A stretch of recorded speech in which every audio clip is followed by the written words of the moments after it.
Okay, so when you hear the word Madagascar, what pops into your head? Probably lemurs, right? Maybe massive baobab trees or untouched, dense jungles. And yeah, for sure, those are a huge part of it. But this massive island holds a tapestry of history, geography, and culture that is far richer and way more complex than just its famous wildlife. Today, we are going to look closely at a place that has captured the world's imagination for centuries, diving into the full picture to uncover an amazing, deeply connected human journey. In this explainer, we've got a lot of ground to cover. We'll be hitting geography and unique biodiversity, settlement and historical roots, a unique cultural crossroads, identity, arts and traditions, and finally, food and the Malagasy table. Part 1, Geography and Unique Biodiversity.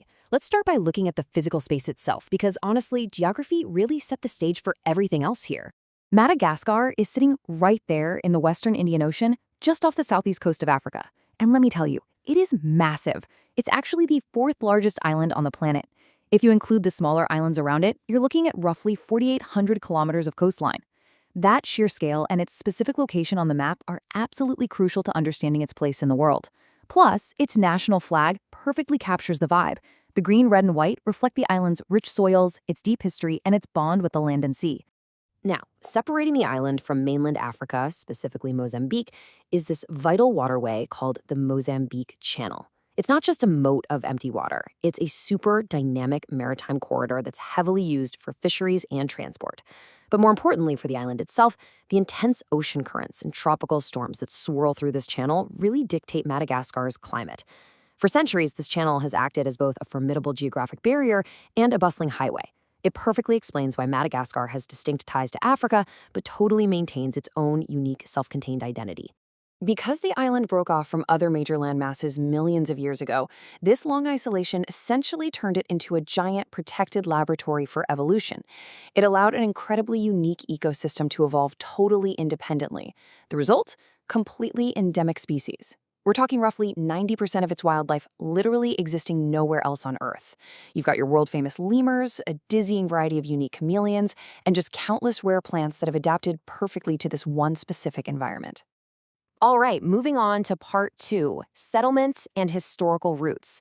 Let's see how that geography ties into the human history of who actually arrived on these isolated shores. Now, you might just assume the very first settlers walked or took short boat trips from nearby Africa, but get this, linguistic and archaeological evidence points to something wilder, an incredible long-distance oceanic journey. The first major settlers actually showed up during the first millennium CE, and they had Austronesian and Southeast Asian roots. They navigated the vast Indian Ocean. Over time, these daring arrivals mingled with Arab, Persian, and African traders. The island's strategic spot turned its ports into a bustling Indian Ocean crossroads, connecting trade networks all the way from East Africa over to Arabia and South Asia. If we trace this history chronologically, the progression is fascinating. From those early trade networks in the first millennium, the island eventually saw the rise of incredibly powerful royal kingdoms, really peaking in the 18th and 19th centuries. Following that royal era, France established colonial rule in 1896, which deeply altered the political landscape, architecture, and educational institutions.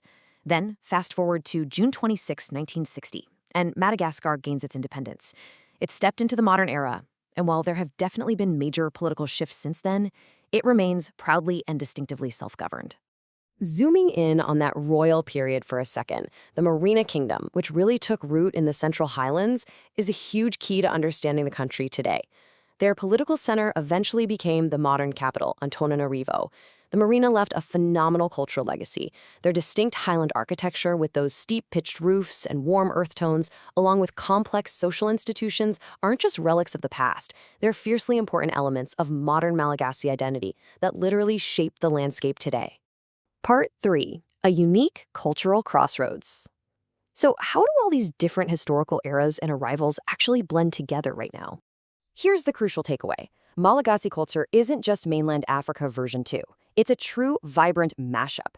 From Southeast Asia, you have the absolute foundation of the Malagasy language, a huge reliance on rice farming and traditional house designs. From Africa, there's the massive economic and symbolic importance of zebu cattle, plus distinct coastal musical rhythms. And from the French colonial era, you get French as a co-official language, along with lasting impacts on the legal system, education, and even baking. It is an incredibly captivating paradox. On one hand, you have this island that's globally famous for extreme biological isolation, where things like lemurs evolved totally on their own. But on the other hand, you have a human society that's one of the most culturally connected crossroads in the entire Indian Ocean. As you travel from the cool central highlands down to the tropical coasts, the culture noticeably shifts, beautifully layering those Asian, African, Arab, Indian, and European histories. That living mixture is absolutely Madagascar's defining feature. You can physically see and feel this layered history if you just walk the steep, winding streets of the capital, Antananarivo.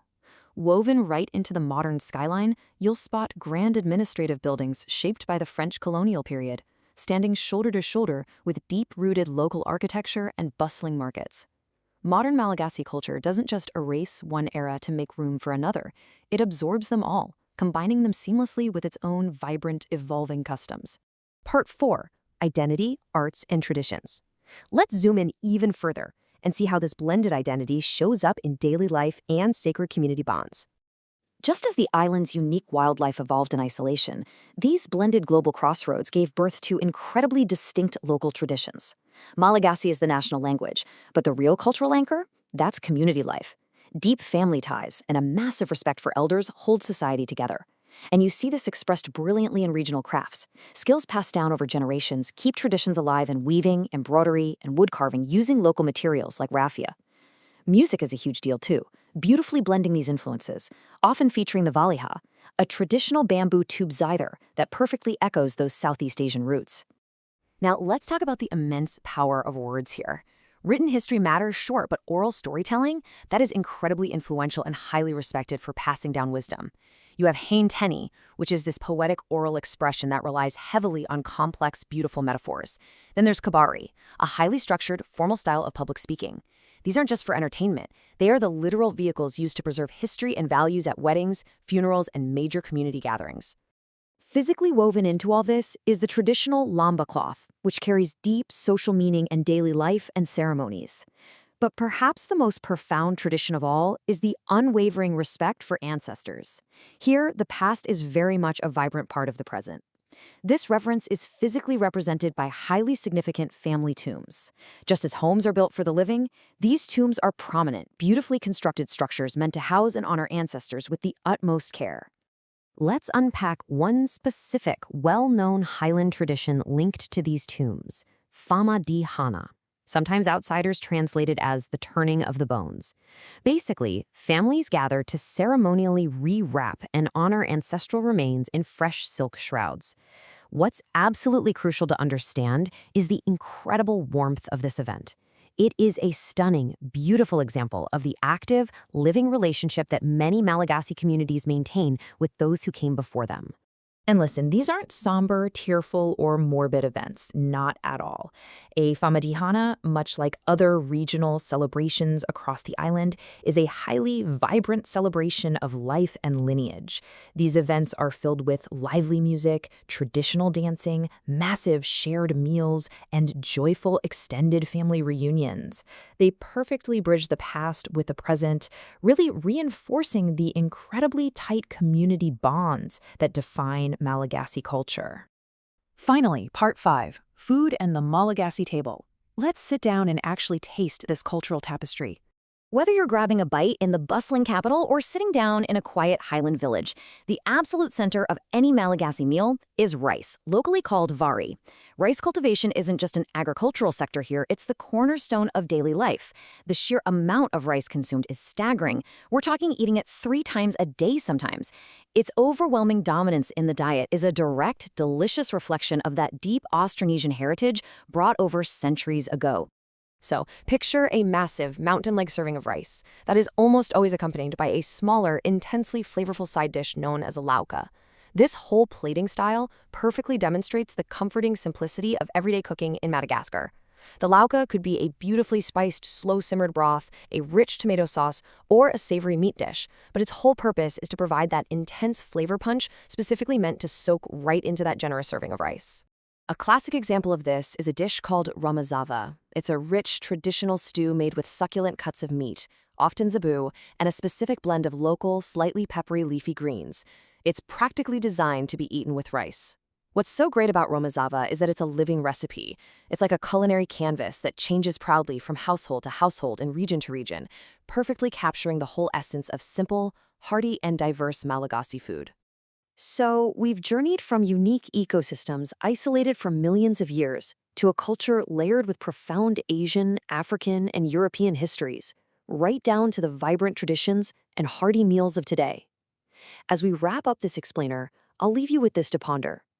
How does extreme geographic isolation paradoxically give rise to one of the most culturally connected and diverse societies on Earth? It's a fascinating contradiction that makes Madagascar truly one of a kind. Thanks for joining me on this deep dive into the complete tapestry of Madagascar.